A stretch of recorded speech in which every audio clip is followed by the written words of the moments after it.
Welcome back to the Martian, where we're still on Mars, already for 136 days. So things are going rather well. We're trying new things. We're trying to grow plants outside as part of our terraforming project. Now, as I explained last time, the terraforming isn't working in the way that we wanted it to have. So currently gases will not remain in this world but will deplete, so any terraforming effort is in vain. But we simulated what would happen in case that it is actually successful. So if we grab our little monitor, we see that the current pressure is 7.5 kilopascal, which is 3 times the normal pressure on Mars, and the CO2 is also tripled. So we changed those world settings just to show what would happen if we were able to terraform, because it's a little bit hinted in the code that this might be implemented in the future, and there is a mod for it, but the mod doesn't work yet. So that's well, I should phrase it differently. The mod did work at some point, but it doesn't work anymore. It's a world of difference. So yeah, that's where we're at. And what we will do today is to work a little bit on our mining outpost still. It should be optimized a little bit more, so we'll make sure to do that. Let's quickly go inside, grab some food and all that. We should still have a chicken. Now let's see if it's still alive. There's a lot of dead chickens here on Mars, so let's see. So this is Bob the Fourth, and it's alive and kicking, so that's going well. And we have a bunch of plants as well. Put some music on, so we can quickly grab something to snack, and then we'll head out. Fortunately, it just became dark, and that's a bit of a shame. Should probably put our suit light on. So we made a small error in this room where we added way too much carbon dioxide using some very smart loop, a bit of coding. Hi, by the way, someone in chat.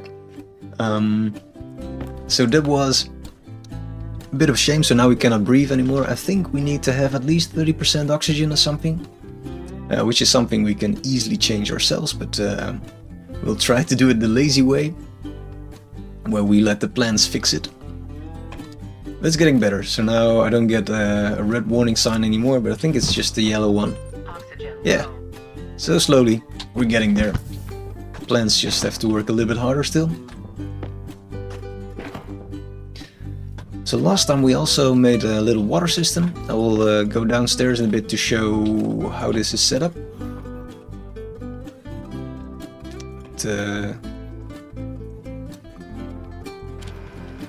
Should probably put weed in, that's probably the problem.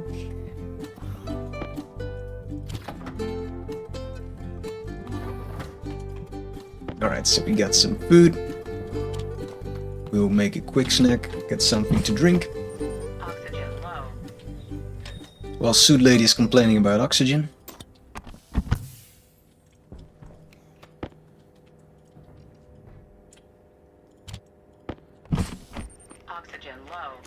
Alright, so food is fine again, and water as well. Ideally I would like to give the chicken more food, but it will be fine, we will not be gone long. And we already did the oxygen thing? No, we should take a new bottle as well. Alright, let's rush downstairs.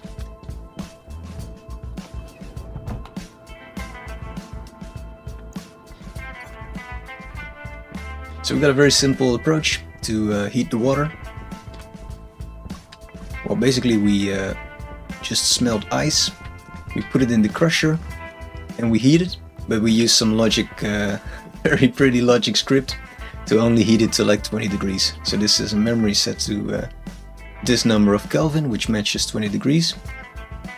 And it's just a script like, if temperature in the tube is below 20 degrees, then the heater should go on, otherwise it will go off. Switch off is probably the correct English term. So So that's what that's doing. And we've collected like 50 liters of water, so that will last us for quite some time. Both us and the plants are using it.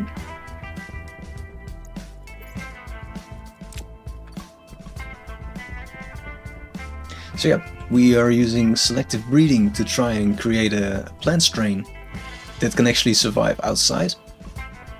And the terraforming effort that was connected to that is located all the way to this direction, where we have a deep miner setup.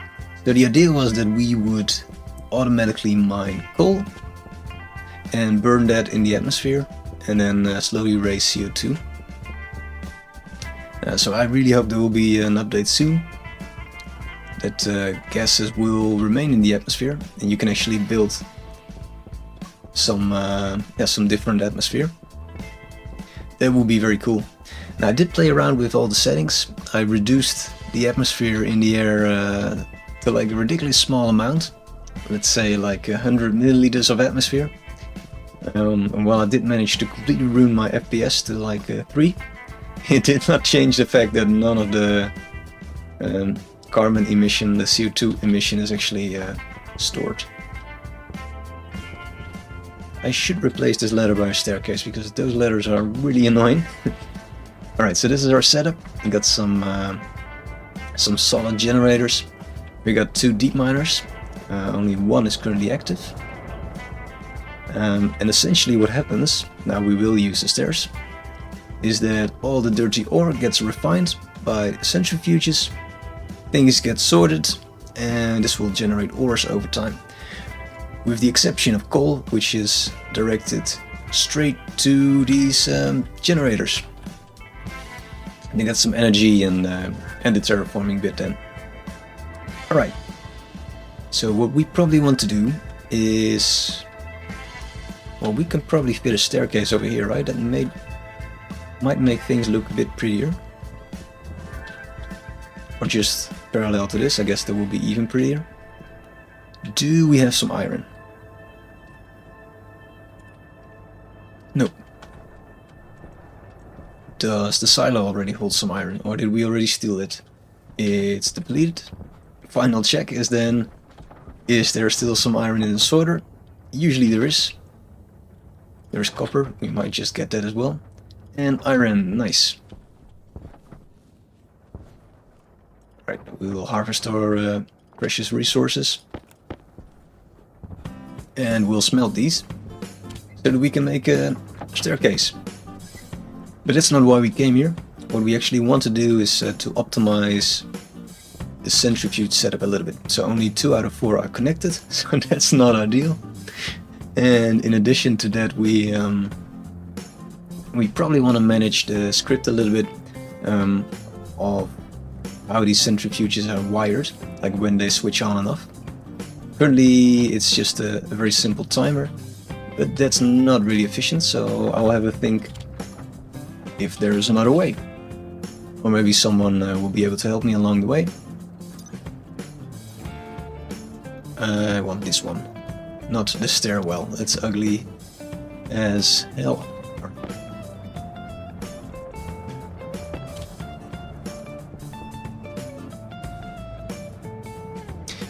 I don't remember if I need like 2 or just 1 per staircase.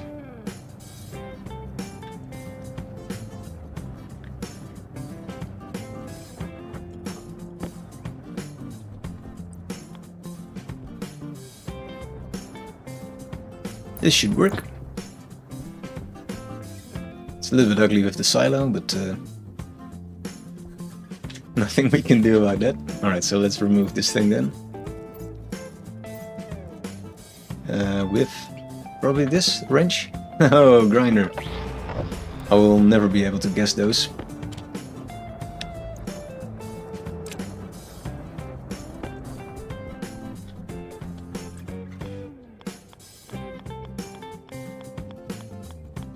Place a little scaffold. Alright, so that's a little bit better. Now let's see where we were with this bit. So we should connect these centrifuges still.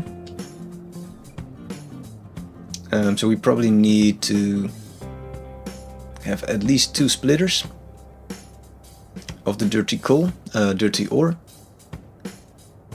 Yeah, and just build a bunch of chutes, I guess.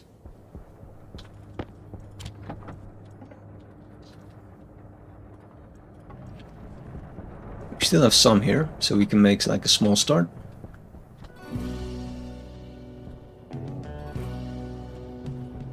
So this is a junction, right? Yeah, so we should make one of those. Or 2 of them even.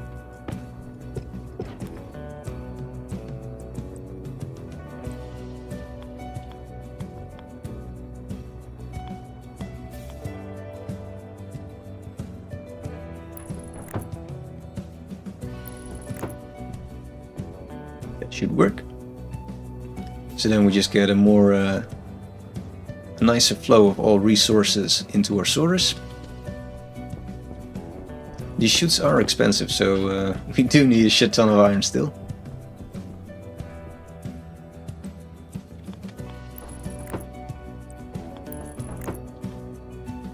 But we'll do some manual mining. It's still a thing. We are still allowed to do it. I think the sun is just about to set, so that's no, to rise. So that's nice.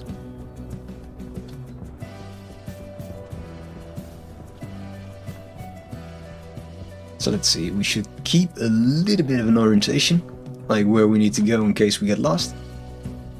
But yeah, it will be light soon, so that will be easy. Wouldn't be the first time I got lost.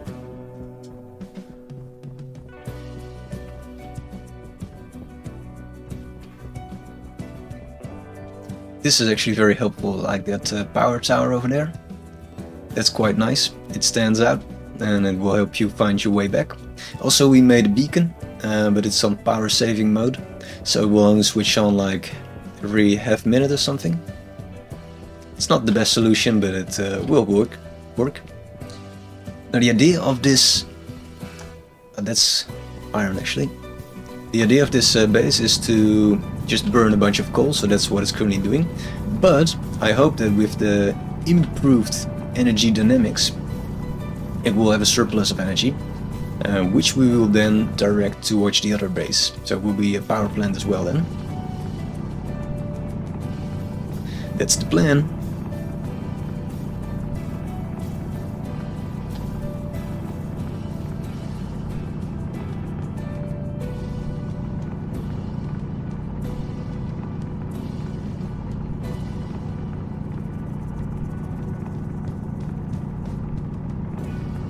We do have the ore mod going on, so we get a bit more ore than we actually deserve. That's just because we want to do some building and not like a 5-hour stream of someone who does mining. I think that's a little bit boring. On the other end, if you set up your deep miner correctly, I guess you can very quickly get a bunch of resources. The thing is, I haven't set it up correctly, so in my case it's not the case.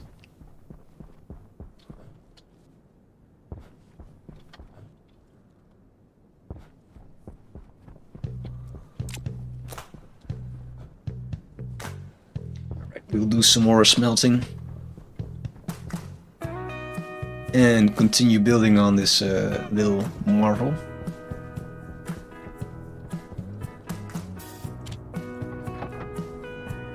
This is a very old-fashioned basic furnace, but it's because we have power to spend usually.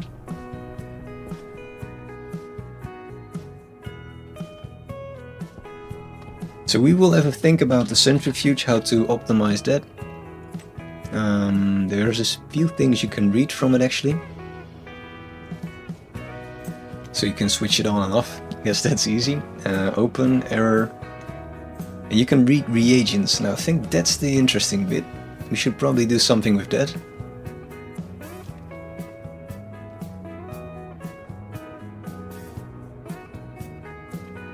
So we might just make like a LED and print the value of the reagent so we can experiment a little bit of what that represents actually.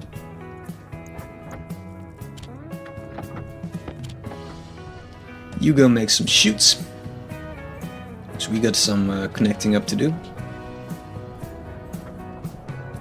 So this was a flipper, right? Yeah. So we might need to move that a bit. Let's see. Just ditch this here for a minute.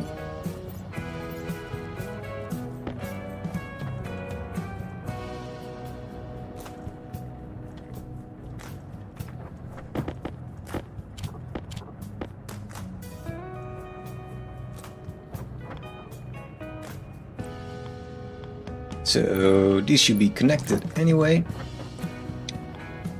And then this would be a spot for a flipper, which tosses like ores either in one or the other direction.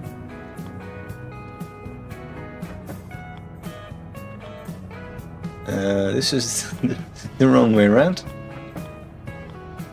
That's it. I guess we can move it up one closer actually.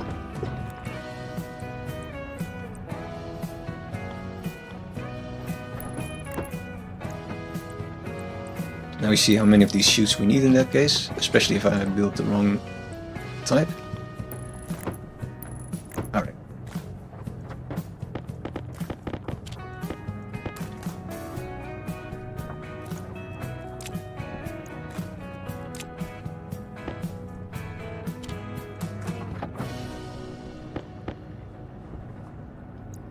And we should probably reorganize this bit as well.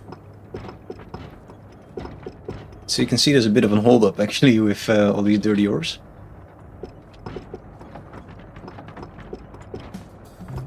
So yeah, it looks like they cannot keep up with the, well, that's a lot of ore actually. They cannot keep up with the deep miner. That's something to think about as well.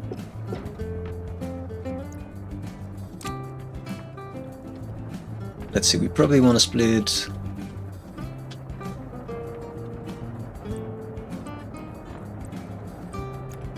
Can we take that one? Yeah. So actually I think with one deep miner you need 3 centrifuges, right? Or at least, well, we also need the optimization part, right? So we still don't know.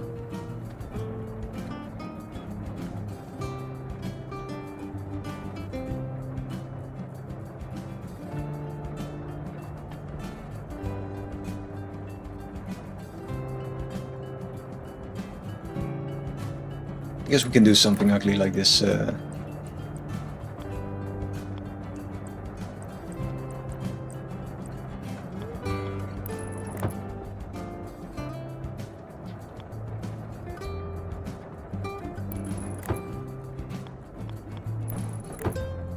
So now we should have like even spread of ores over like 4 centrifuges.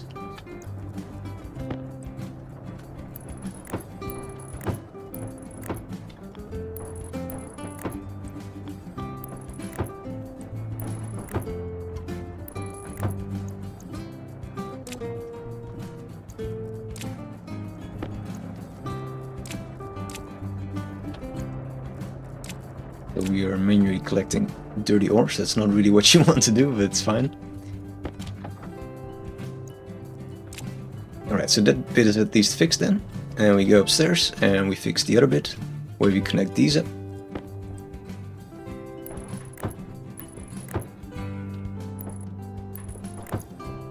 So then the piping is done.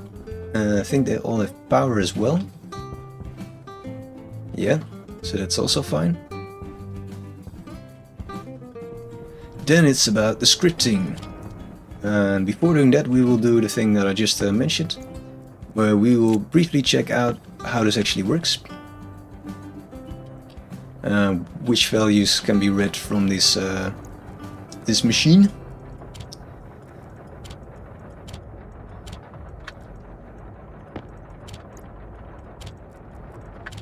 So we will print some LED, which is a display, I guess. It's not from this place.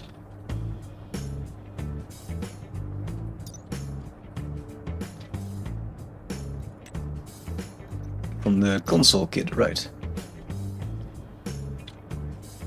Which is actually made from the electronics printer. Right. Finally we got there.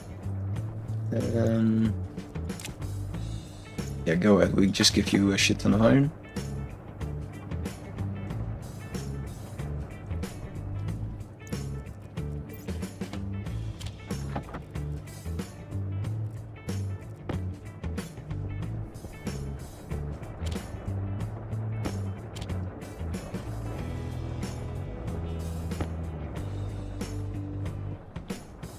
So let's see, we will...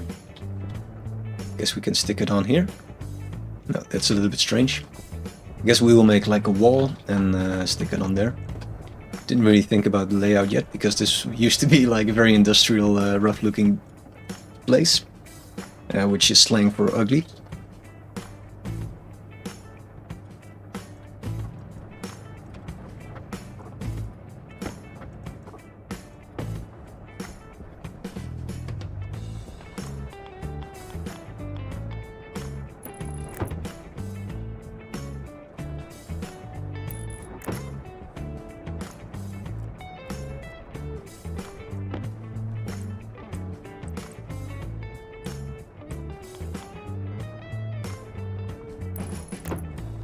So we should connect it up to the network.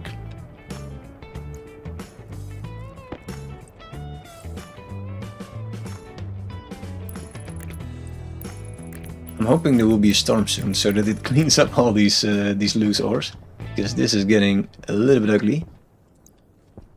All these dirty ores. I like how they didn't went lit like with unrefined or something. No, just dirty ores. Didn't really pay attention. Ah, it's connected where the inlet was for power. You switch you on. Power low. Apparently we need to swap out of power.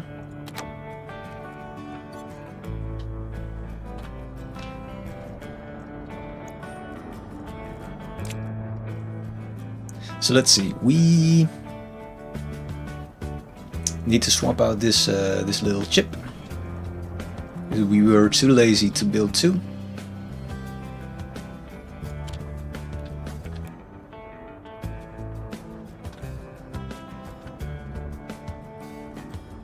Don't know why it's flashing, but that's fine. So what we want to do is we first want to connect up the other centrifuges, I guess. So this is number 2. This is some ugly sorting. Oh no, this is set to 1, 2, and then... Yeah, we didn't label the other ones yet, so that's a bit of a bummer. But let's guess. So that's centrifuge.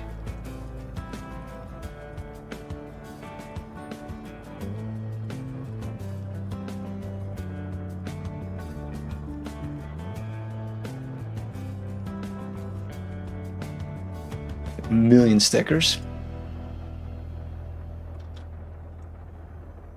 Yeah, I think that's the same centrifuge, so that's a little bit annoying.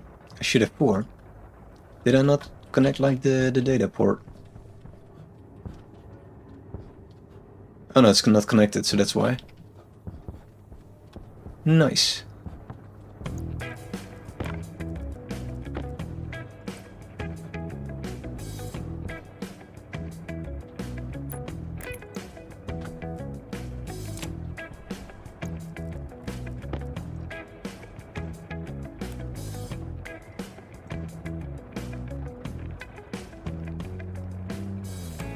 That's all stackers, and then we have centrifuge and centrifuge. So this is centrifuge. This is 2 times centrifuge. Yeah, should be fine. And then this will be switched to the LED, and that's where we will print value to. And then we know what actually is the thing that the game hints on. So we want to say read reagents.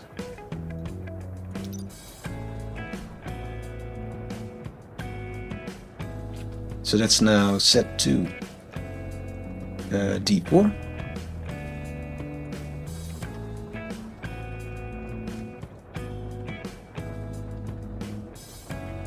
Do I remember how to write to an LED? No, I don't.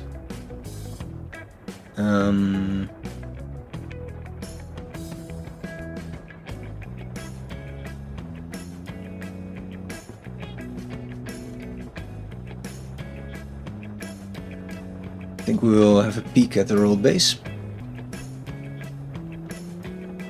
Because I forgot how to do that bit. Although there was actually a helper tool on the Stationeers wiki.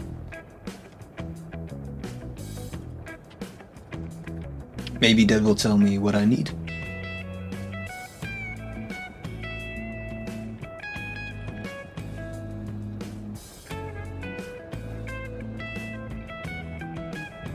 Because if we go to the LED display,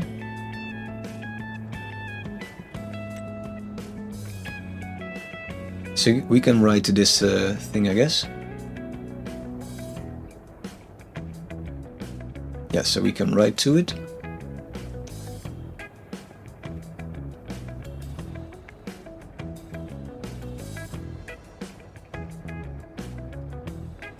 Now I will have a peek at the role base because I forgot how to do this.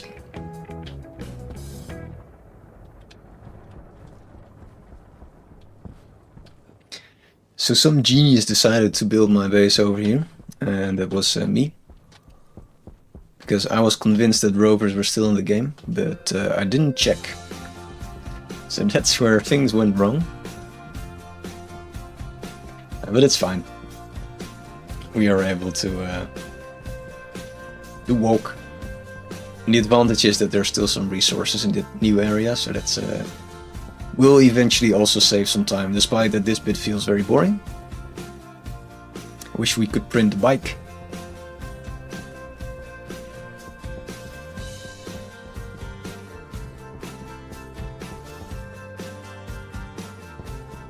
Yeah, but I read that the rover was a bit glitched, so sometimes it would launch you to the moon. And that seems like a good reason to delete it from the game. For a moment I thought my chicken was dead, but it just laid an egg. Right, we will use this opportunity to get some new oxygen and stuff. It's mainly the water that's actually running out, but nevertheless, we're here. Plants finished growing, so that's quite nice actually. We can give Bob some more food.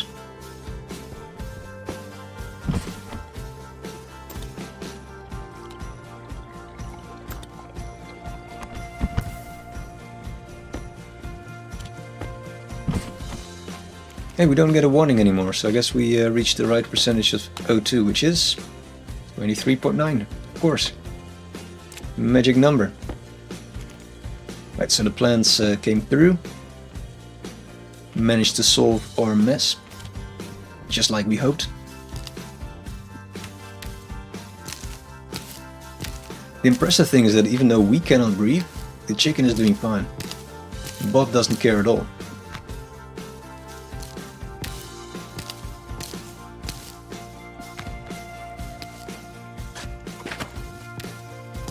So this wheat is all just for food. It's growing nicely. We spoiled them with like high temperature, sufficient water and stuff like that. So you will get dead grain. Get like a ton of food for Bob. We could actually boil these eggs if we want to. Not really a good reason to do so, but we will do it anyway. So it seems like we got some good diet.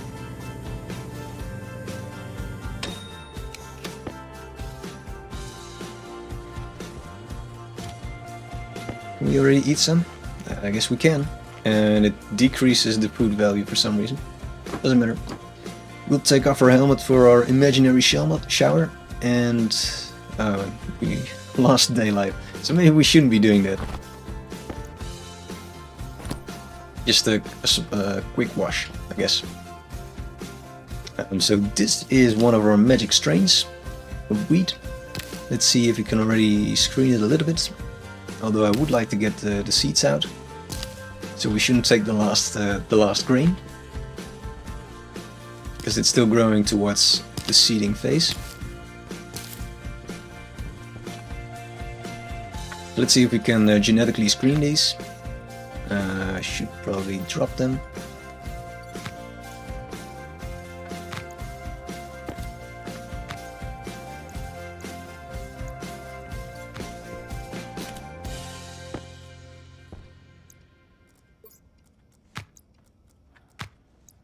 So we'll be looking for something that is able to grow at low temperature and at low pressure.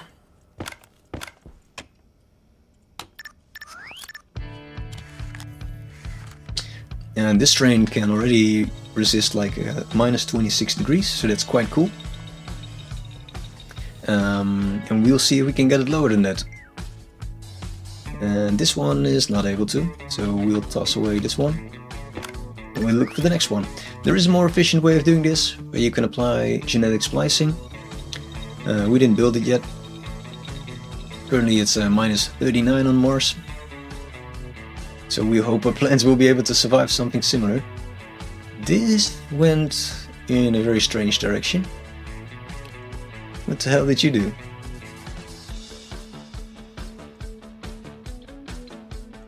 Oh, it's normal wheat? What did we do? Did we switch inventories or something? Strange. I thought I...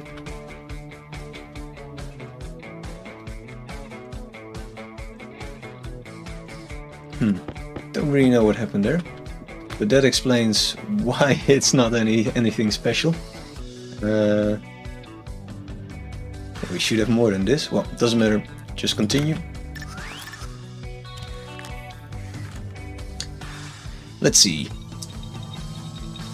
So I'm hoping that we can have some plant that can grow at minus 39, so we can grow plants outside. That would be quite cool. We have currently one plant growing outside, but it's slowly dying because it can only handle minus 22. Just like this fellow, so we don't really need you.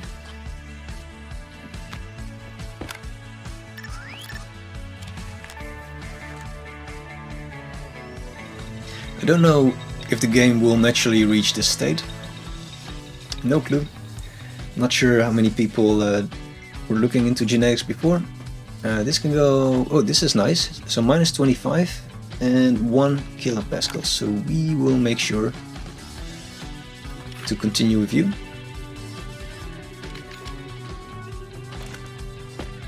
Put you right there.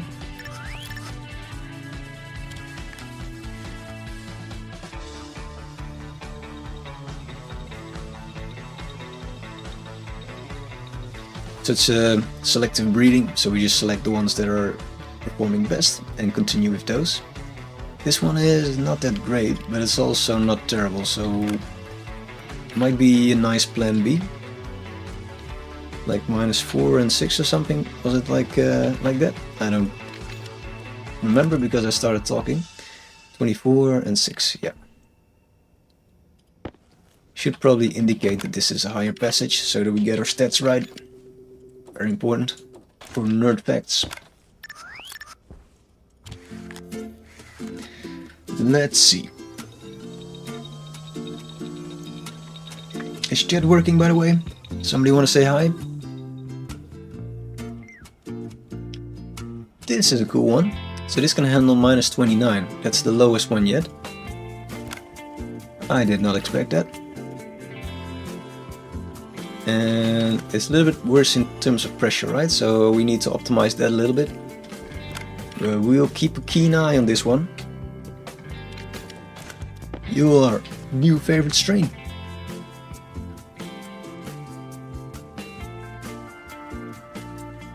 So all of a sudden this one is not that interesting anymore. Alright, last one. Give us something good. It's like a dice roll.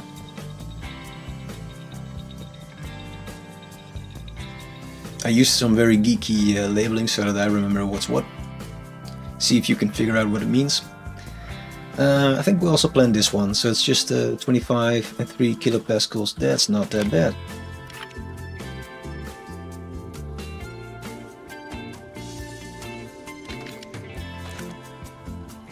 It's 3, well.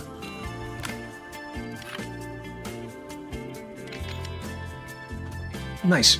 Alright, we will plant those 3.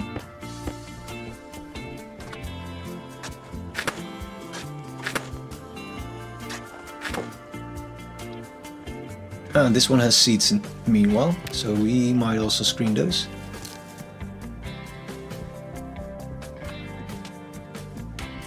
Just needed a bit more time.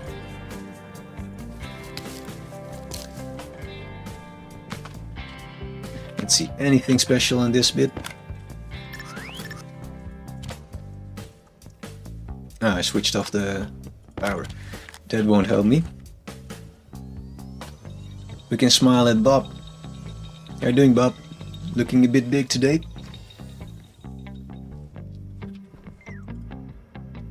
So minus 26 and 3, that's quite good. We might just try and grow this outside, just because we're impatient. See how long it survives.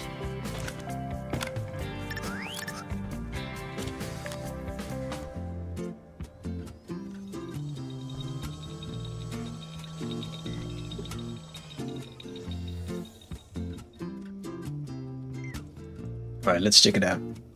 Nope, this is nothing special. That's for garbage. And the last two.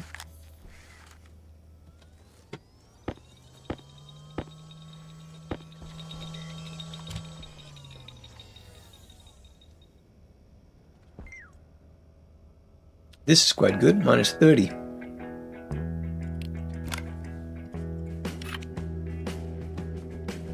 And it was 0 kilopascal, right? So that's a winner.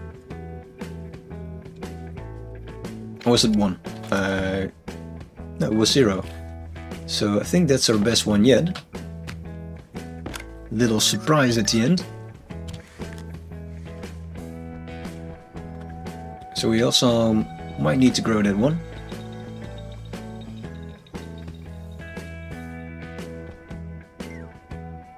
Yeah, and this last one is crap.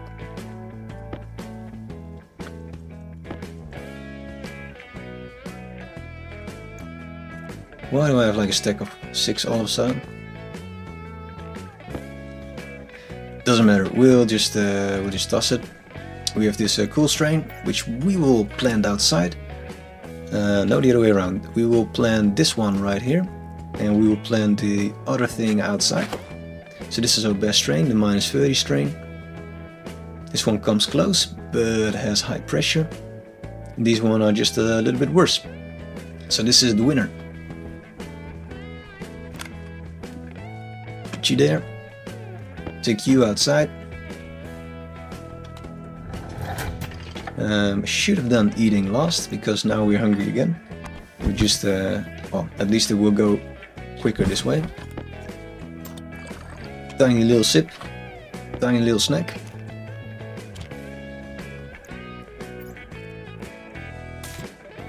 Alright, let's check it out. We might bring on laborer as well to improve scripting. Let's also take a look at the reason for this whole little operation. Because we wanted to check out this script. So it uses, so this is CO2 ratio, 66%. So it's measuring inside of a base. So this is the script that we want to look at, for which we need a laptop. I am very organized today. We'll get a laptop in a bit. First plant the plant.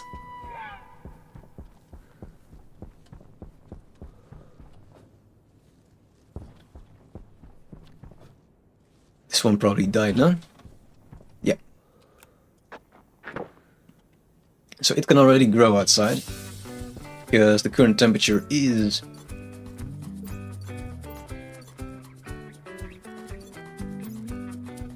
I'm getting there. Dramatic pause. So it's now 8, but it will drop to like minus 39. And this has a resistance of, what was it? 26. So you would think it will immediately die, but the resistance is measured in minutes. So it might be able to survive like 5 minutes before getting damaged. And that's the interesting bit. So we might have some buffer for it to actually survive, but we'll find out. We can either measure the exact time that it's cold outside, or the lazy way. We just plant whatever string we have left over and see when we reach the point that it actually survives. It's the experimental way. Alright, let's grab ourselves a laptop.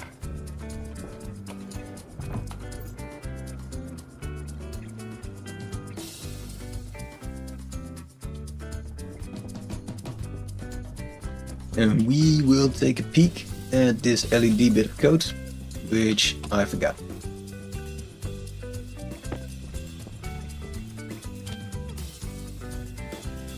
Import. Check it out. Can we save it in the library?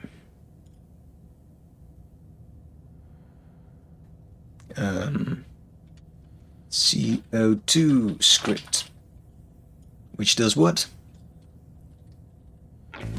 Import Atmos CO2 into base. So yeah. Alright, so now it should be stored. So this LED is not very complex. And what you do is you load the ratio. No, that's not true. That's not the LED bit, because that's D2. You select the mode and you do set, and then you load the thing in. Right.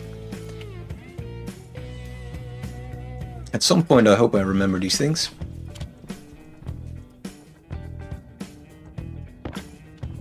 Alright, we can leave the computer here.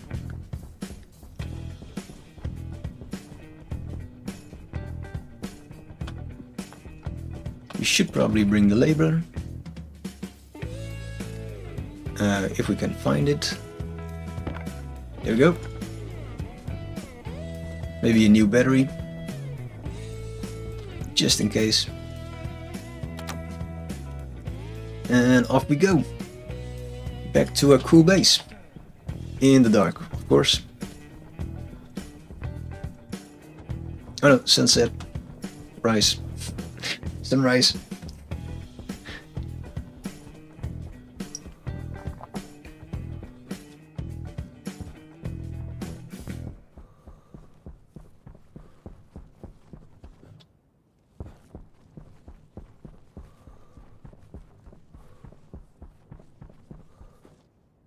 These little flags will help us navigate at night, pointing some random direction.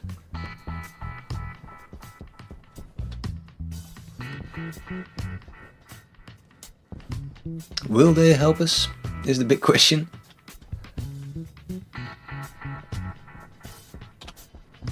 Nice little murder hole. I think we are getting slowly lost. Slowly. So this is the disadvantage of building in the middle of nowhere. Yeah, we will go back a little bit.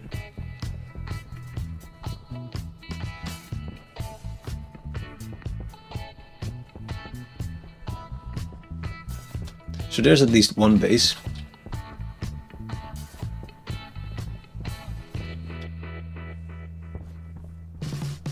It's unbelievable how you can get lost on such a small bit of land.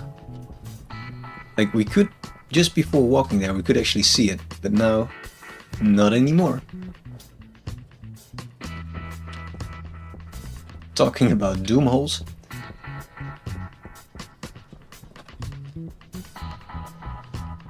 So I guess we should plant more flags.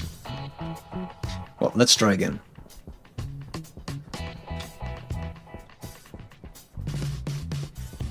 If we have some time today, I will actually build a power line between these two bases, because the other one will be the power plant. And then we will never get lost. It's the dream.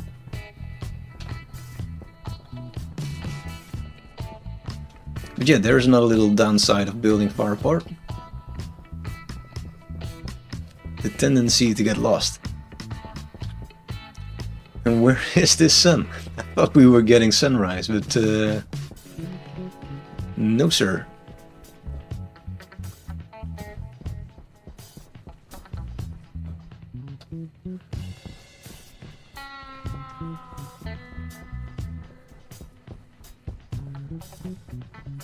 I don't know, we will start the power line, I think, because this is not working out. So we will wait a little bit for the sun to rise, and then we'll continue our adventure. It's impressive how I can get lost here. Anyway, we will build some steel frames. We don't really need to shoot, but well. And get some power core.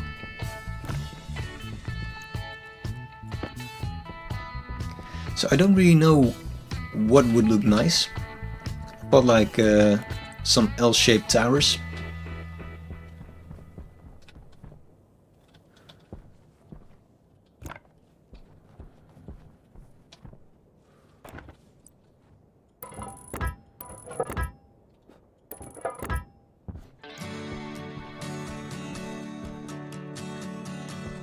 Not pretty sure if that will look nice. Could make like a classic tower looking thingy. Could be a bit larger, I guess.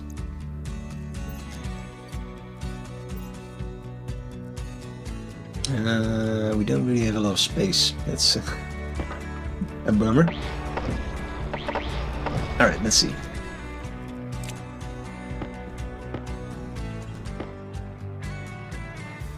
A bit higher.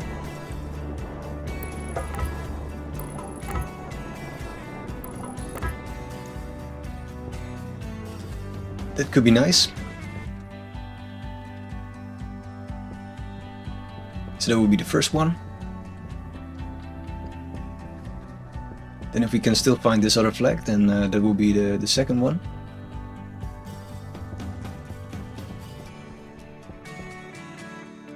The moment you're waiting for it to become day, it all of a sudden takes a very long time.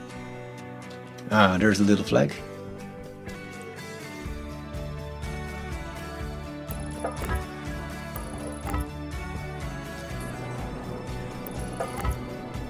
So was it 3 high? I think it was one more, right?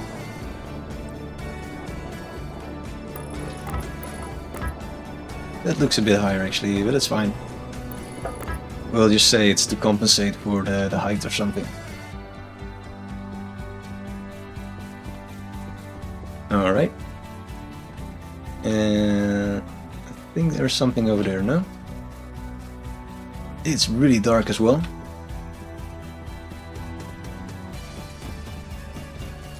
I think this is the place from which we keep getting lost. Yeah. Wrong direction. But anyway, the moment we have power on these things, we could make some flashy lights or something, then we have like a recognition point.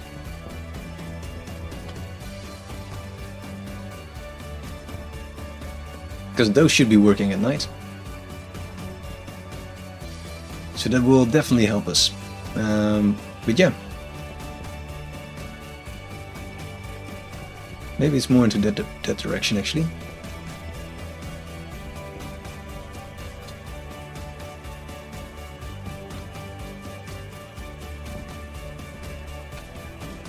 So anybody playing Stationeers at the moment as well?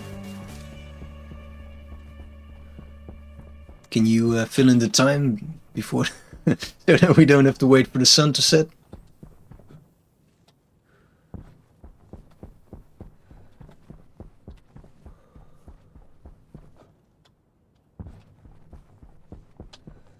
Absolutely clueless. I kept telling myself I would also need a beacon for that side, but I didn't get around to do it. It's alright, we'll just work on the power line back to the base. Equally important. And at some point it will get day.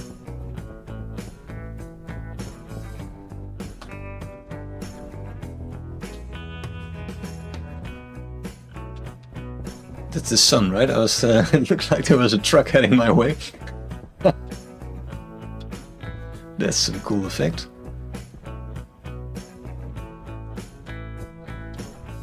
But it looks like we're saved.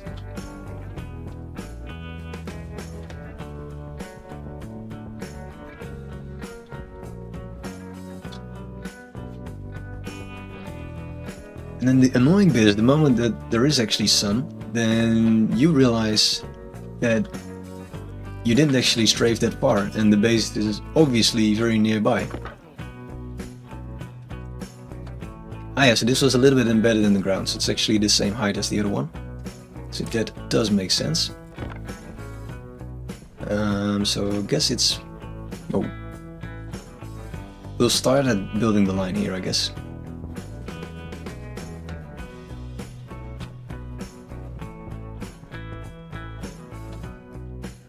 Should we make a tower here? No, right? Too bad you cannot build like diagonally with the cables. So you either go like up, which is very ugly. We probably should build a tower here as well, so that it looks a bit more in place, in style, in tune, whatever the word is. So let's start from there. Yeah, that makes more sense. So we will switch this around for heavy cable, but for now we will cheat a bit. Although, no, this is actually, there's nothing else here, so we should actually do this right now. Stop jumping around. So this cable goes to the door, so that's actually important to keep this one. But this one isn't.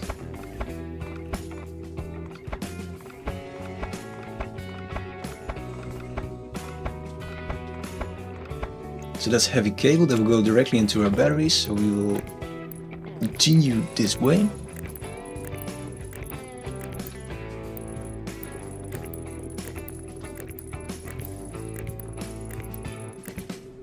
And then we have to do some loop from here.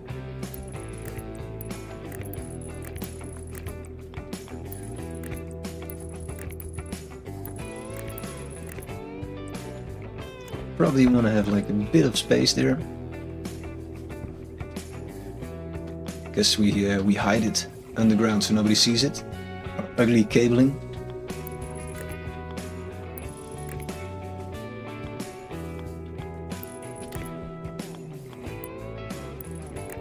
We went through great lengths to hide our flaws.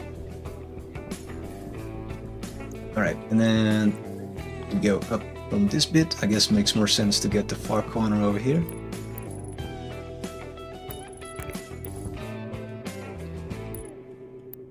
Can we get that with jumping? We don't need jumping.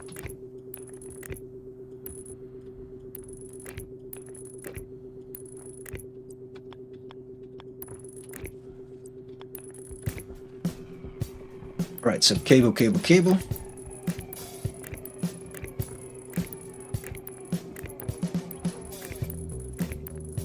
Will we reach the other bit?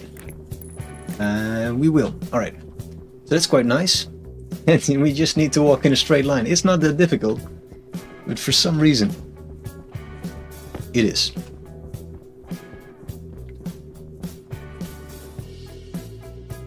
This is such a moment of shame. Like, I kept drifting off to that direction, just a little bit too much, and then you just never find the base.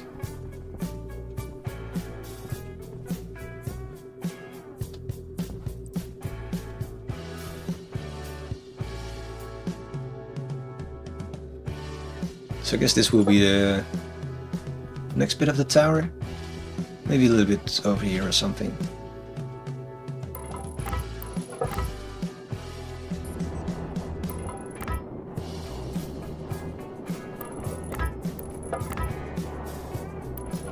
Yeah, that will be it.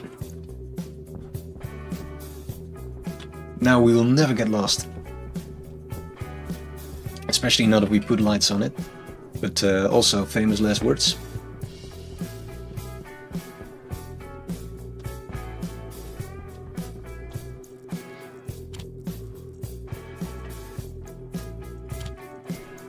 So now that we're finally back here, we will get around to do the sorting bit that we wanted to do. And we run out of power, it seems. Great. We'll just burn some coal.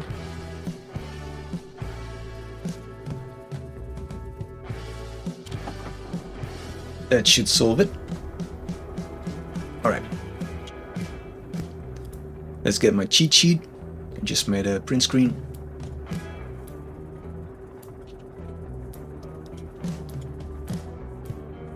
Because I have the memory of a goldfish. So what we need to do is to load up the LED. Well, we did that. And then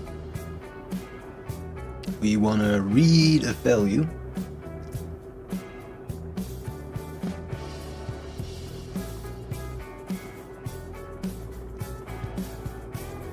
One moment. Let's see. So we want to set the LED to some kind of mode, but that's not really important. So let's say here we say that we set the LED, so that's T4 to, what was it again?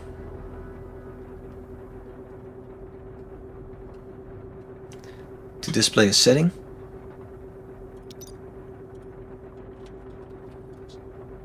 And the setting will be some value that we need to assign actually, which will be, what was it called? Something like contents or something? Reagents. Right. Reagents. Shouldn't be orange, that's bad.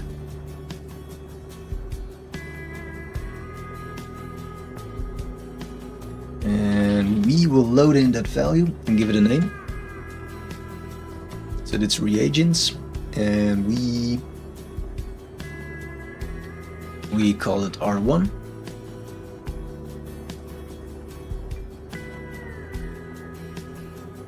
And then we just have to specify what R1 is. You could also just point to R1 directly, that's also fine. But we don't want to do that, because then we forget what in the end has been done. So from centrifuge 1,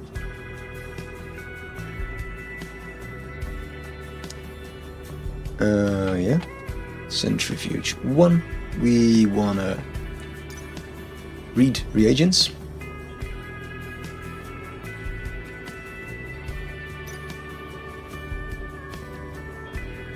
Oh no, I'm doing it wrong.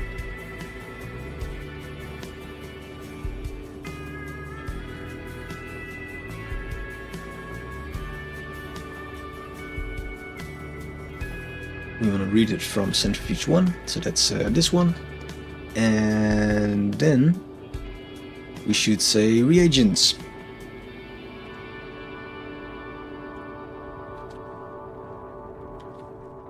Alright, and then I guess we should export.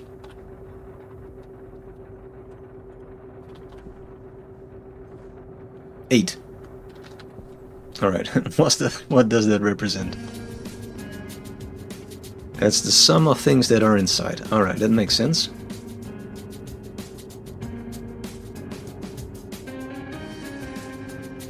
So now we have to have a think about what to do with the script. How will we manage? That's not that helpful, is it?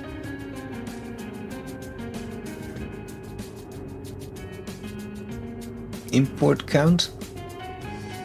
What will that say?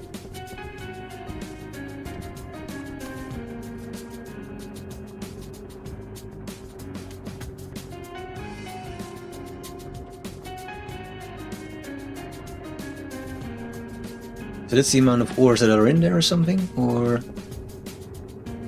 no?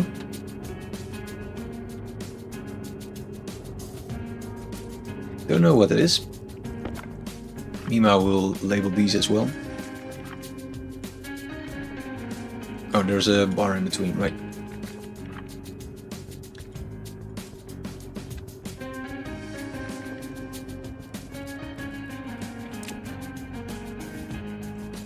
Yeah, I was hoping to use something else, but required power I guess is not that great. Yeah, maybe we do reagents, like if it reached like a certain number of stuff, then we shut it down. Might not be too bad. Anybody has any ideas about this?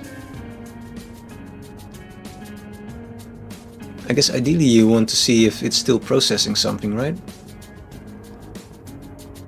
So that's a value of 29. But it's not the import count.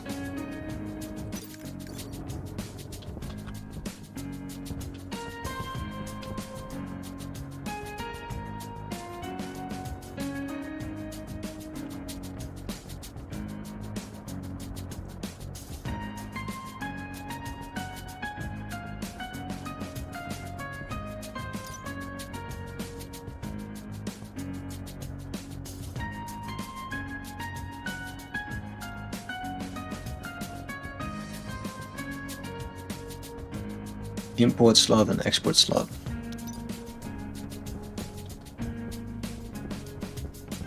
Shit. Can we? Yes. So if we switch this to another centrifuge, like number 4, will it say 0 because there's nothing imported yet? We anyway have to add those. So we have 3 and 4, which are going from D2 and D3.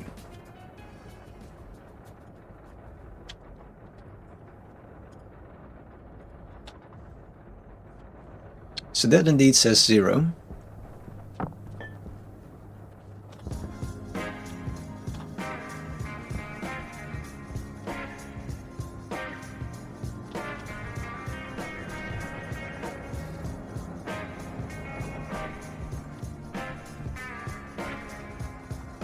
Still says 0. Power low. Probably because it's switched off. Nope, that has nothing to do with it.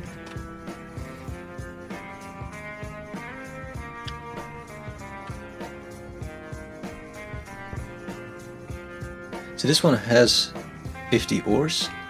So what will this one say?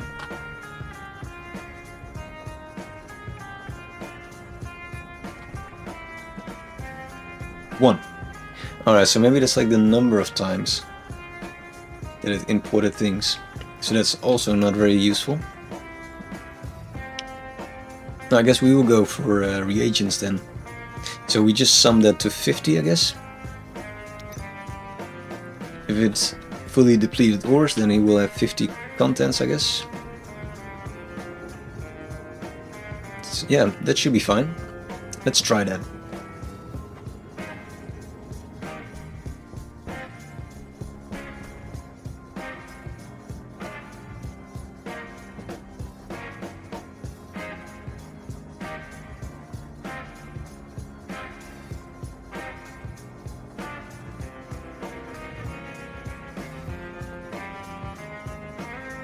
Because we just have 4 of these then.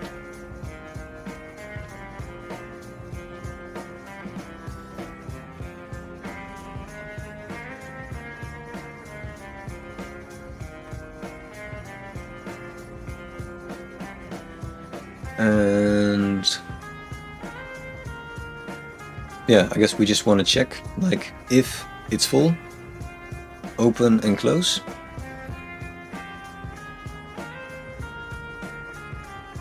Makes sense.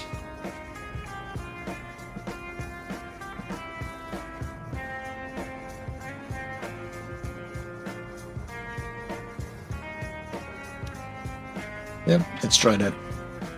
See if this works.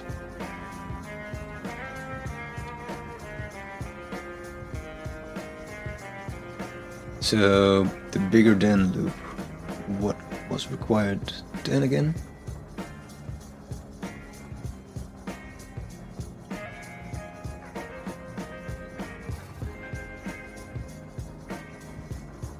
Branch to line C if A is bigger than B. Right.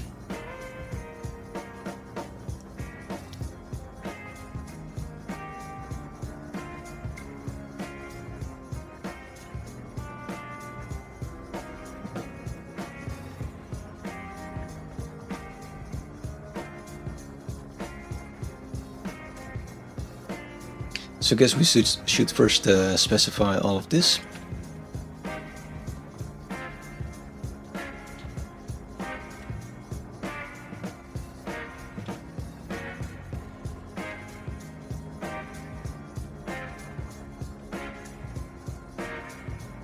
So here we load in for each centrifuge what its value is. Load. Number of bind ores.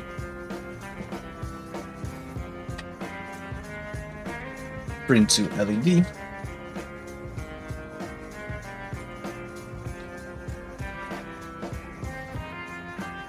And then we have like a loop for each centrifuge. Hydration critical. Something is critical. It's water? Oh, that's not good. Will we do the lazy thing? Yeah, I think we will. We just eat from a soup. Low pressure. Temperature critical. Which will ruin our lungs on the long term. But yeah, Temperature critical. it's Mars. Low pressure. Oxygen critical.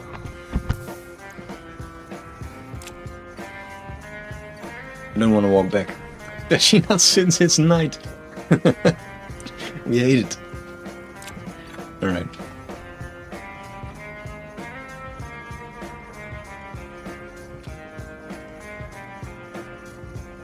So we want this name, see reagents, if it is bigger than 94, I guess it will reach 50 then.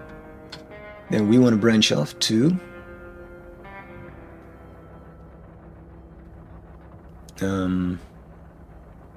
do we want to branch off?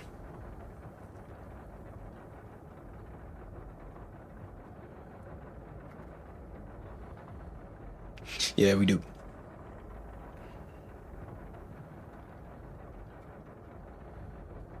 Okay, is there like another way that you don't do branching, that you just perform like an action?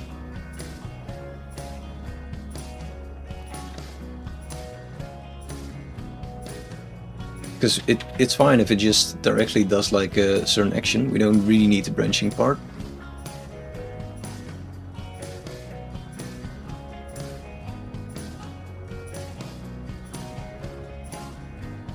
We can do the other way around, I guess. So if we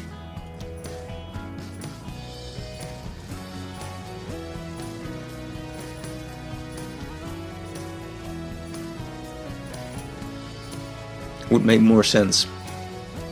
Let's do the other way around. Let's do the lower than. So what we'll say is if it's lower than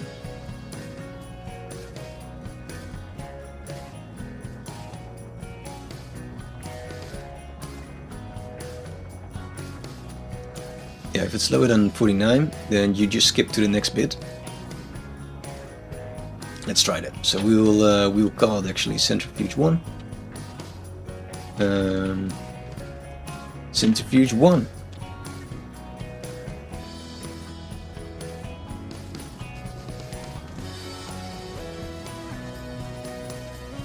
So you will jump to centrifuge 1, which is not really a jump, but well, that's what it will do.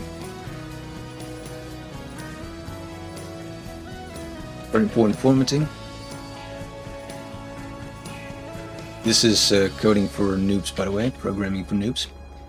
And then we'll have like centrifuge 2 over here.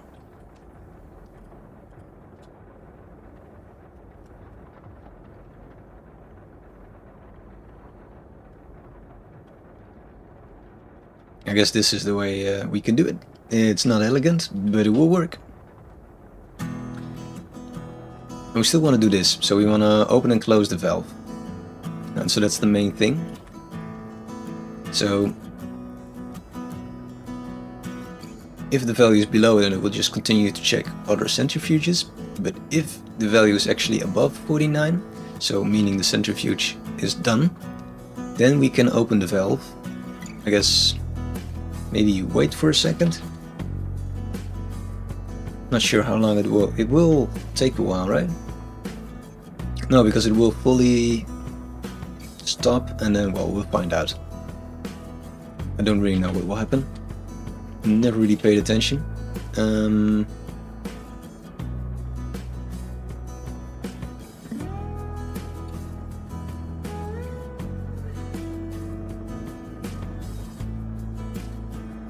It will take some time to shut off, I think.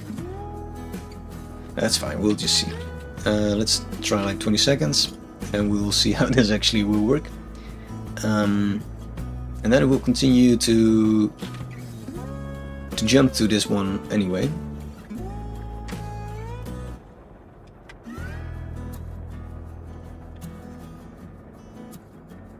And that's the whole thing. And we do this for all centrifuges.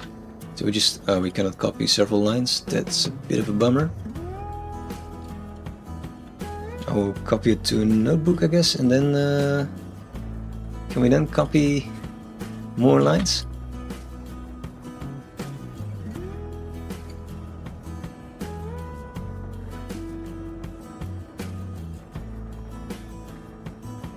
Like in Notepad, I mean. So just in case, I will back this up. So what happens if we... Are we dying on the background or are we fine? No, it's just getting dark. I don't trust this game anymore. So if you now do like paste, will it work? No, everything is deleted, right? Great that there's not an undo button, but luckily we prepared for such a scenario. So then we have to do a bit more copy and pasting. So this will jump to centrifuge number 3. Maybe this is one of those points where we should first see if it works and then only continue. Could also make sense.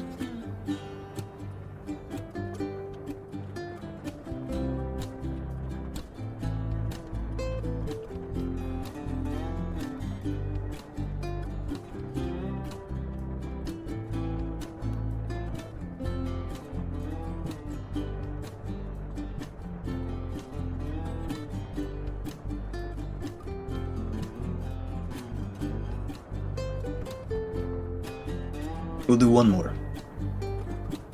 Or nah, we'll just do all of them. And then find out it doesn't work, and that's the fun way.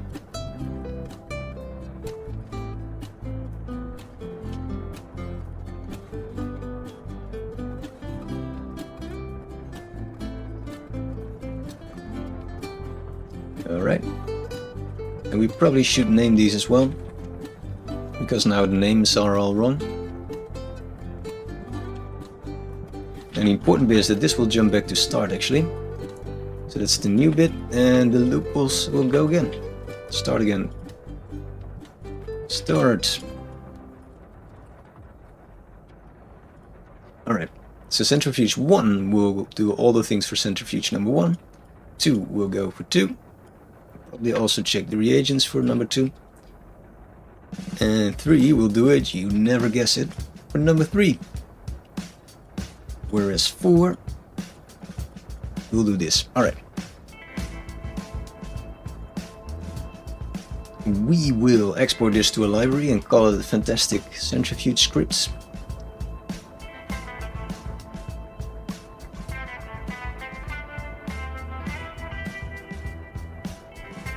Create new. Centrifuge, sure, why not?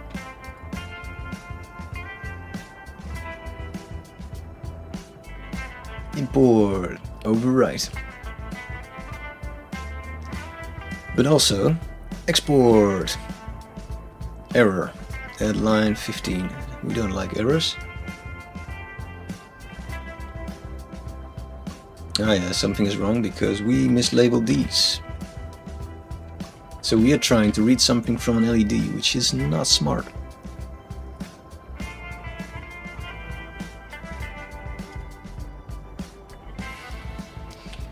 Alright, it's counting 4.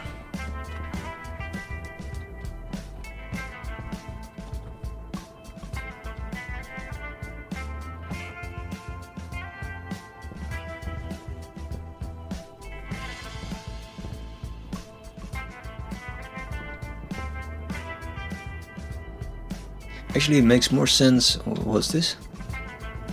Oh, it's still in the waiting mode. It makes more sense to follow this centrifuge or that one in that regard.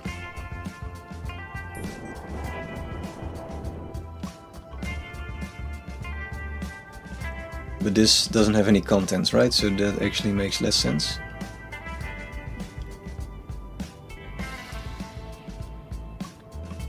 So what are we actually switching on and off? It's the power? Oh, there we go. So let's follow this one. Centrifuge number 3. I think that's a cool one.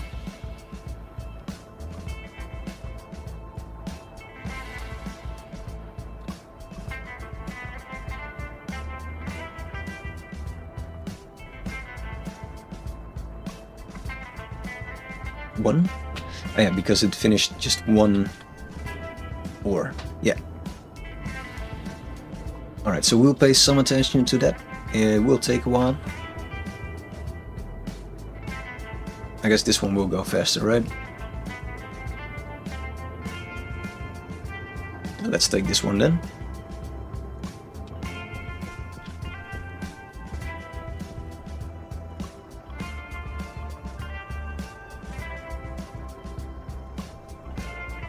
So it's already at 10.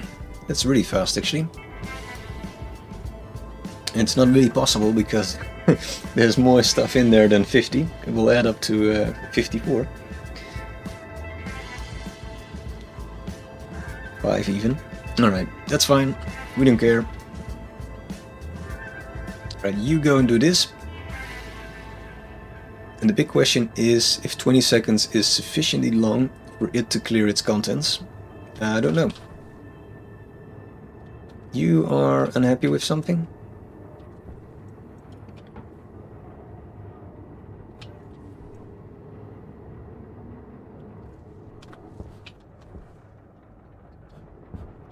This one doesn't seem to get ore. I'm not sure why. You will make some chute inlet here and just dump a bunch of ores in, I think, because there's dirty ores everywhere. Dirty ores. Let's see. We should probably switch this on as well. And it doesn't have power yet, so that also doesn't help. Great. Let's see. We have some chutes. Not enough, but some. Let's just expand the platform a little bit. And we create some inlet here as well.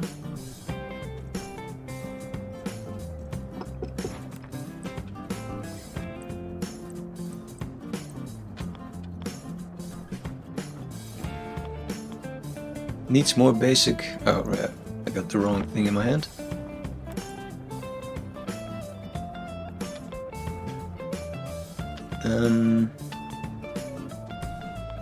There is no way that I can place this in the way that I wanted, right? No. I guess it has to be like this. Let's make some chutes. And grab these.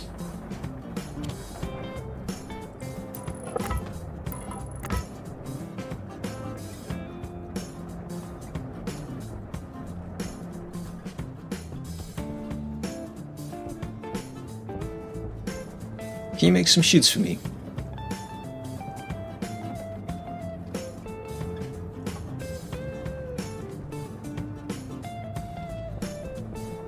Up to 10. That's not a lot, is it?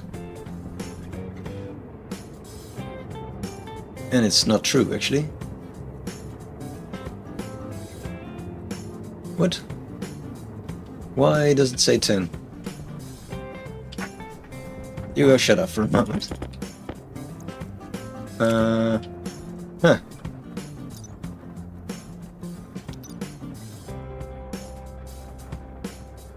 Alright, so I guess it doesn't do what we wanted to do. Very curious what will happen then.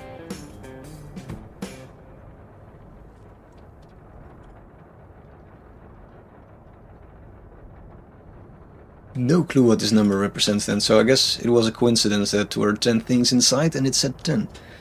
That's a bit of a bummer.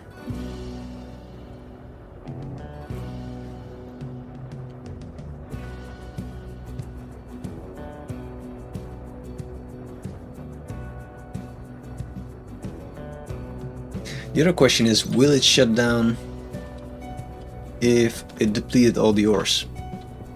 because then we could measure the power maybe. I don't know, we'll find out what it will do when there's no dirty ores anymore.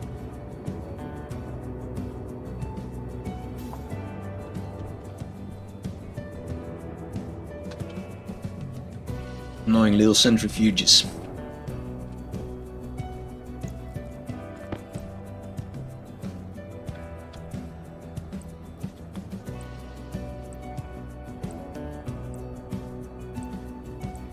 So this is a chute inlet, and we can make it like so. Make some corners, very pretty. It's just so that we don't have to walk around the corner. One more, please. Or is there still one? Oh, there is one. Stop, don't do anything.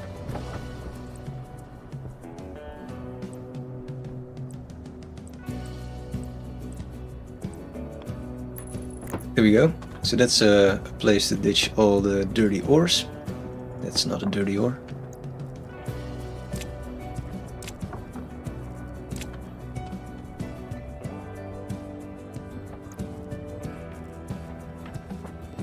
The hell?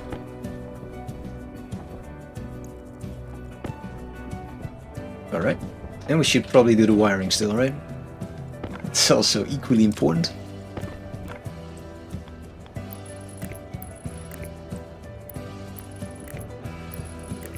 Connected to the main grid. Nice that I made some steel frames here, but I don't actually have steel sheets here, so that's not that smart. Air tank low.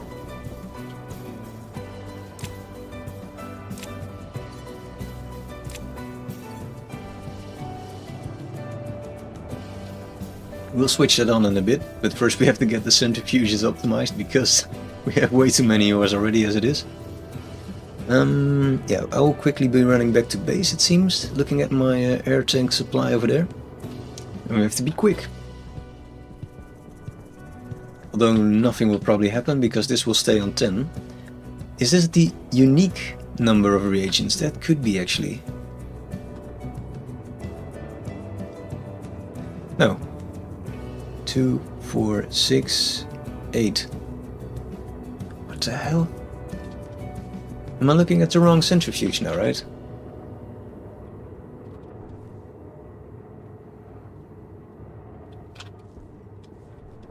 Well, I will look at the wiki in a bit.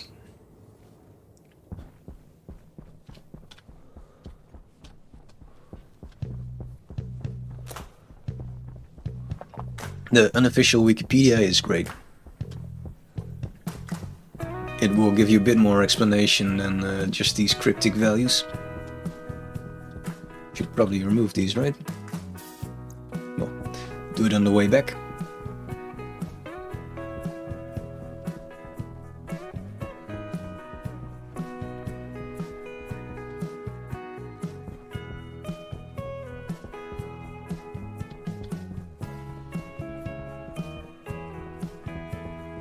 Can also steal some steel sheets.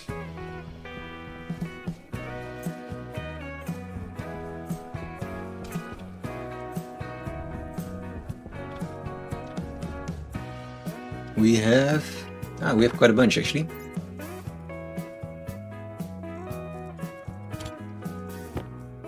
That's not what I wanted.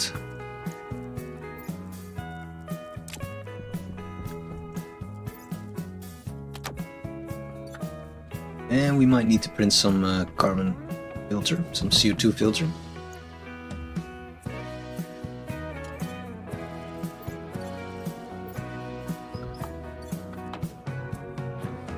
Yeah, so maybe I should indeed upgrade my air tank, because I thought my food and water would run out first, but that appears not to be the case. So now it makes sense to actually do something about it. Hey, it's Bob. Very happy. Still has a quite nice amount of wheat.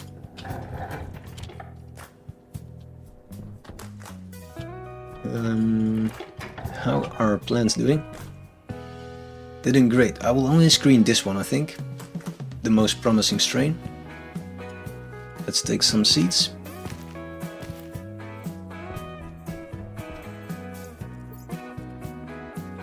Right, we have to put something in our hands for it to drop.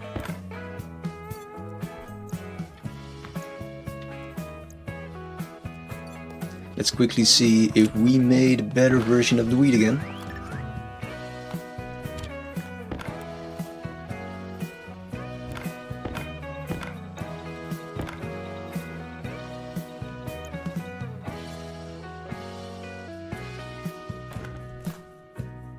A little bit. It's not really impressive. Let's store you at the side. But maybe this one will be.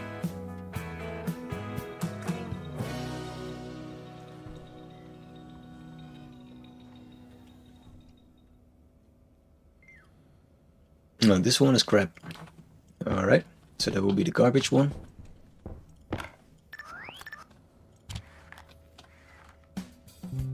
Should probably get some food.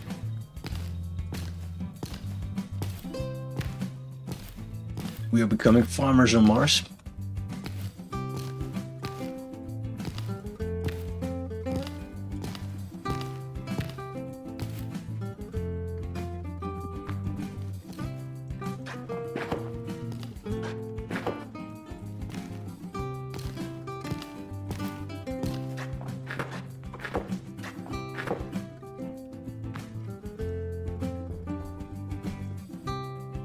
This one is a bit better.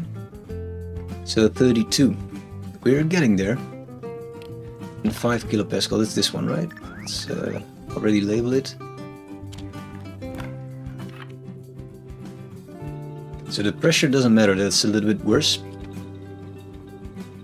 Because that's still within the limits, because the lowest it will get at night is 6 actually. The temperature is the thing to worry about, as you can see. Yeah, nice. We'll continue with this train. But we'll screen the last one as well. This was the crap one.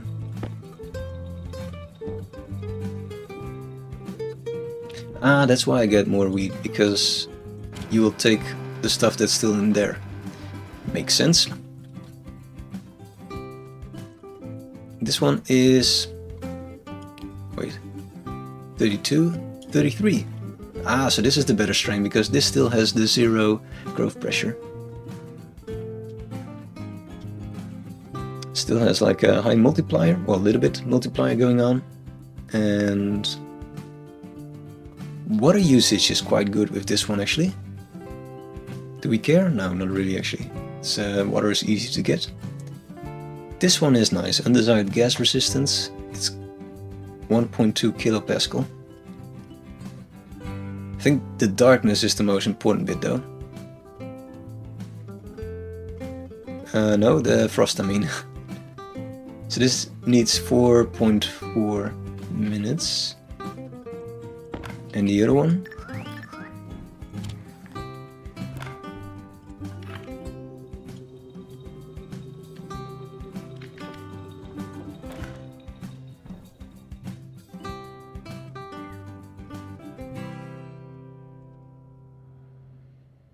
That's the same, alright. And also the undesired gas resistance is quite high, so that's and the water usage, they're very similar. Right, we'll take this nice one and we'll replant it. We'll just clear this one. We don't need as many strains. Since, yeah, let's plant that one as well actually. We'll just because it's still nice, so we'll plant both. We'll ignore these, I guess. Yeah, we don't really care about these.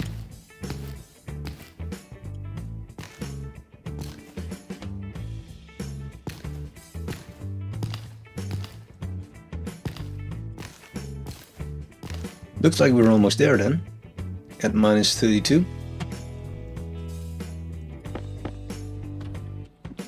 This one is still quite nice, so we might plant it outside actually. Minus 30 degrees is already quite an achievement. So you got a massive stack of wheat. Half goes to Bob and half to us, I guess.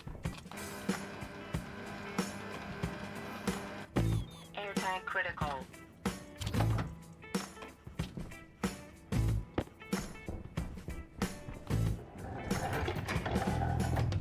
We will share everything equally, Bob.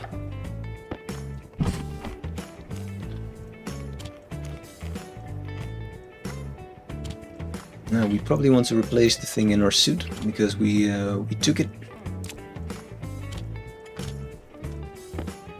Also the water one.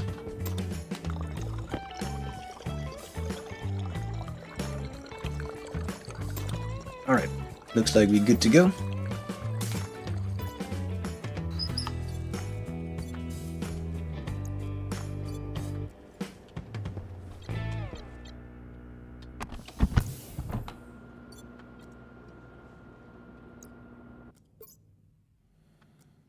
We took 2 labelers, right, so you can go there, and this one we also won't be needing, so you can go back. Is it switched off actually? Yeah. What else do we need? The filter.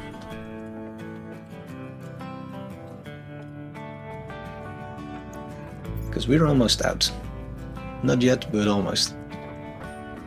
So it's the carbon one, the CO2 one I'm talking about. Nice.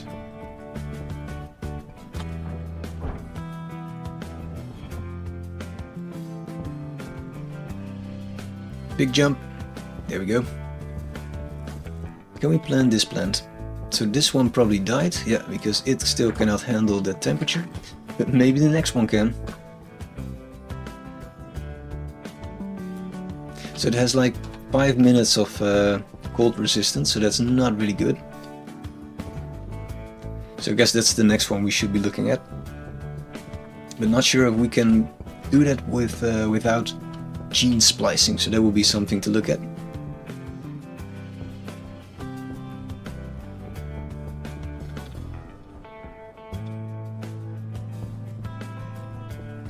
So yeah, back to the puzzle of the reagents, and for this puzzle we will look at Wikipedia. Stationeers/wiki. No, it's stripe dot slash. No, what's the thing called? Floating bar.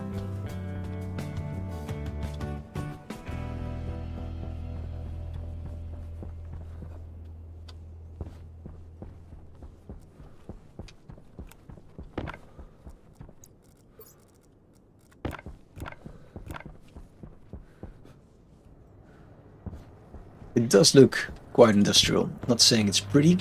It looks like we did some work.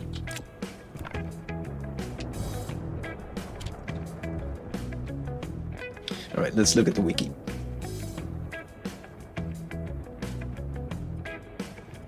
Centrifuge.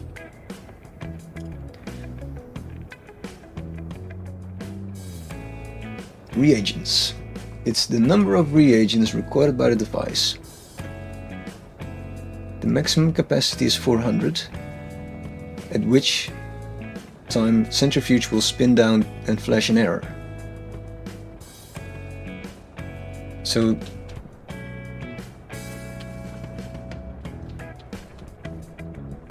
what?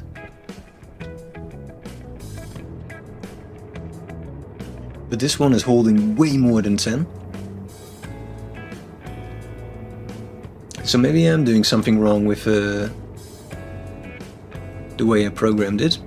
So this one is holding 30, 40, over 50.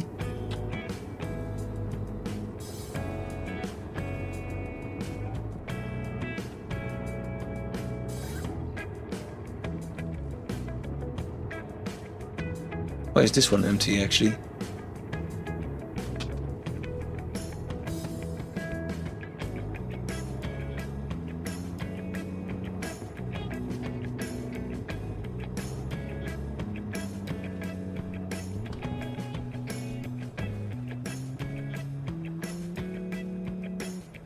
But there's also something else we can do, it looks like.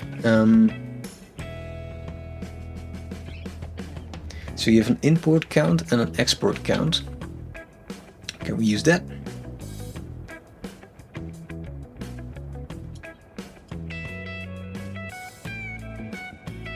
The number of items in the centrifuge export slot in grams. No, that's not the one we want, because it only briefly shows something in case it flashes past the export slot, so that's not what we want.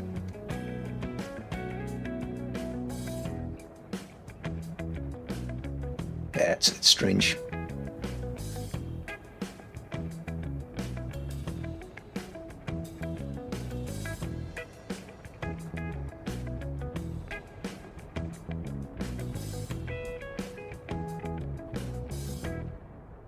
So what people tend to use actually is to read if there's an error, and if there is, then they will open the centrifuge. So we might use that as well. But I will look once more if I can understand what this LED is telling me. Maybe I did something wrong with the LED, could also be.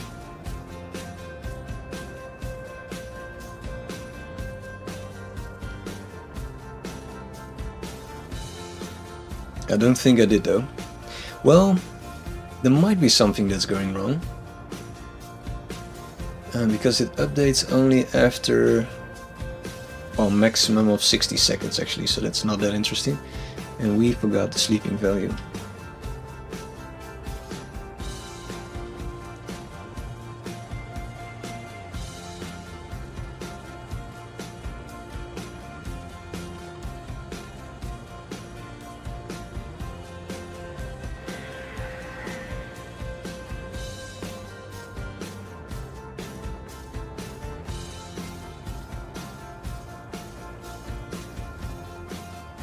Do we want to move these down here actually? We'll make it more efficient, but it's not that important. It will go quite fast actually if nothing happens, because there's no general sleeping step, so maybe we should do that as well. Guess at the start or something. Start by sleeping. That's my mojo. Very ugly way of scripting again. It's fine. Yeah, I don't know why this is doing this. Oh. What? 81. Is that correct? Alright, it's actually just updating, I guess. So maybe it was stuck in the loop somewhere. I don't know, maybe I didn't click export? No clue. So the big question now is, will it be able to export everything before... No, it won't. So there we have our question. So 20 seconds is insufficient to go down to 0 RPM and clear all the inventory.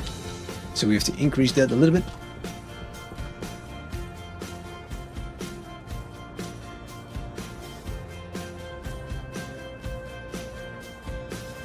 And these will only take place, these waiting steps, if actually the inventory is full, so it won't do that every minute or something. Let's see, is there... Suspicious of this LED now. So it says 81, right? Yeah, so this will keep doing this, of course, now, because there's more than 50, so we'll keep trying to empty its inventory. So now it has like 40 seconds to clear it. Should be fine if it can do more than like 3 RPM slowdown per second. Will it make it? Place your bets. Ooh, it's gonna be tight. But also it has way more than 50 things inside, right? So it's a huge truck passing my room. So it has way more than 50 items, so I think actually in a normal round it will be able to clear it. So maybe this is close to the optimum. This one is, I think, fine. It's showing an error or something, but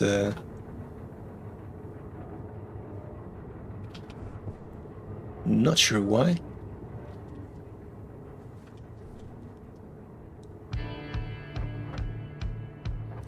This one is doing its job. Did we actually make something that works? I cannot believe it. Doesn't entirely work.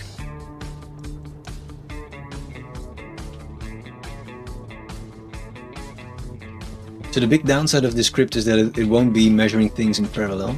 With that, I'm trying to say, and trying to jump, that if one centrifuge is stuck in its loop, then the others won't be able to do anything. And for some reason this guy never gets ores. Don't know why. Is that because I set the flip wrong or something, or something blocking it? I'm guessing it's that. I think something is blocking it. Nope. Get to work, guy.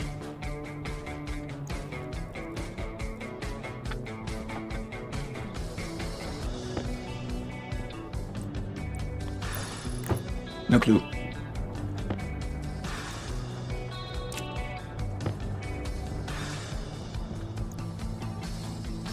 Yeah. Right, so we'll switch this one on as well, I guess, which I cleverly hit the button. No, it's there. Alright, so everything is up and running now. Quite an exciting moment. So let's see, this one is... now comes math, so it's 41. Contains 41 things. Does the LEDs say that as well? No, of course not. Because it doesn't update until the end of the script. So that's a bit of the downside of this this bit. So you could do like a smarter way of programming this. Where I guess you open it until the end of the loop and only then go for sleeping? I don't know. Would make sense, right? So if we moved all this sleeping to down here,